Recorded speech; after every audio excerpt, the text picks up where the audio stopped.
తను ఎంపీ క్యాండిడేట్గా పేరు డిక్లేర్ కాగానే నేను అబద్ధం ఆడతలేను భజన, అబద్ధం ఆడతలేను, ఇదేమి పెద్దగా చెప్తలేను, పెద్దగా చేసి చెప్తలేను. కేసీఆర్ గారి దగ్గర ప్రకటన వచ్చింది. వచ్చిన 2 గంటల లోపలనే దాదాపు నాకు ఒక 20-25 మెసేజ్లు వచ్చినాయి. ఎక్సలెంట్ చాయిస్, బ్రహ్మాండమైన నిర్ణయం తీసుకున్నారు పద్మారావు గారిని పెట్టి అనే మాట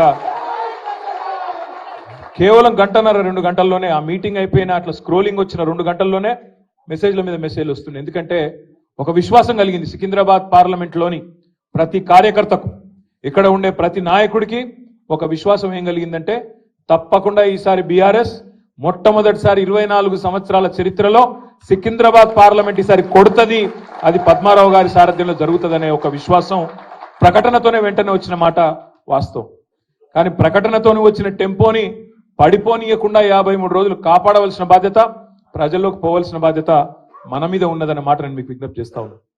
ఇప్పుడు చెరువు నిండినాక కప్పలు మస్తుగా వస్తాయి. మంచి రోజులు ఉన్నప్పుడు, అధికారం ఉన్నప్పుడు చాలా మంది వస్తారు. కానీ కష్టకాలంలో నిలబడ్డోడే నిజమైన నాయకుడు అనే మాట నేను మీకు ఈ సందర్భంగా విజ్ఞప్తి చేస్తాను. ఇప్పుడు దానం నాగేందర్ ఆయన గురించి నేను ఎక్కువ చెప్పగానే సరే పోయిండు. నేనేమంటున్నా అంటే తిట్టకు రాబోయ్, ఎందుకు తిట్టుడు, సపరేట్గా ఎలక్షన్ చూపెడితే అయిపోయి దానికి తిట్టుడు ఎందుకు. నేనేమంటున్నా ఒకటే మాట, పెద్దలు చెప్తారు రాజకీయాల్లో హత్యలు ఉండయి ఆత్మహత్యలు ఉంటాయని చెప్తారు. రాజకీయాల్లో ఖుద్కుషి ఉంటుంది తప్ప బస్ హత్యలు ఉండవు. తప్పుడు పనులు చేస్తే, తప్పుడు నిర్ణయాలు తీసుకుంటే ఖతమైపోతారు ఆటోమేటిక్గా. ఇవాళ నాగేందర్ భాయ్ సాబ్ కూడా అదే రకమైన ఒక తప్పుడు నిర్ణయం తీసుకున్నాడు, అధికారం కోసం ఆశపడ్డాడు. ఇవాళ గెలిపించిన ప్రజలకు వెన్నుపోటు పొడిచి అందులోకి పోయిండు. తప్పకుండా ఖైరతాబాద్ ప్రజలే బ్రహ్మాండమైన మెజారిటీని పద్మారావు గారికి ఇచ్చి ఆయన తీసుకున్న నిర్ణయం తప్పు అని తీర్పు ఇస్తారన్న విశ్వాసం సంపూర్ణంగా నాకుంది.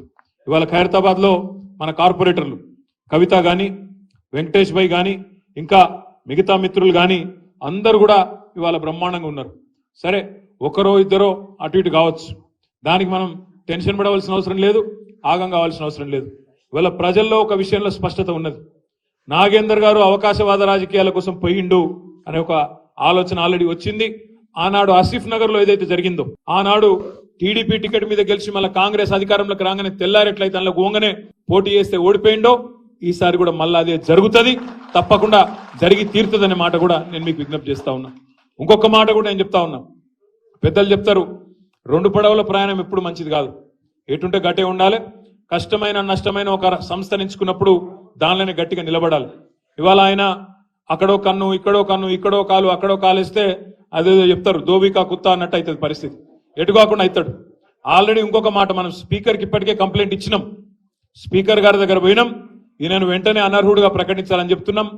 అందుకే నేను మిమ్మల్ని కోరేది, కాంగ్రెస్ పార్టీ ఇవాళ వాళ్ళు తీసుకున్న నిర్ణయంతో పార్లమెంట్ అభ్యర్థిగా దానం నాగేందర్ ను కాంగ్రెస్ అభ్యర్థిగా ప్రకటించడంతోనే స్పీకర్ గారు వెంటనే నిర్ణయం తీసుకోవాలి, అనర్హుడుగా ప్రకటించాలని చెప్పి కూడా ఈ వేదిక ద్వారా నేను డిమాండ్ చేస్తున్నా. తప్పకుండా స్పీకర్ గారికి రాజకీయ ఒత్తిళ్లకు లోబడి ముఖ్యమంత్రి ఇంకొకలో చెప్తే ఆ ఒత్తిడి కనుక స్పీకర్ గారు లోనైతే వదిలిపెట్టము, సుప్రీంకోర్టు దాకానన్నా పోతాం, కానీ నాగేందర్ ను అనర్హుడిని చేసేదాకా ఇడిచిపెట్టమనే మాట కూడా తప్పకుండా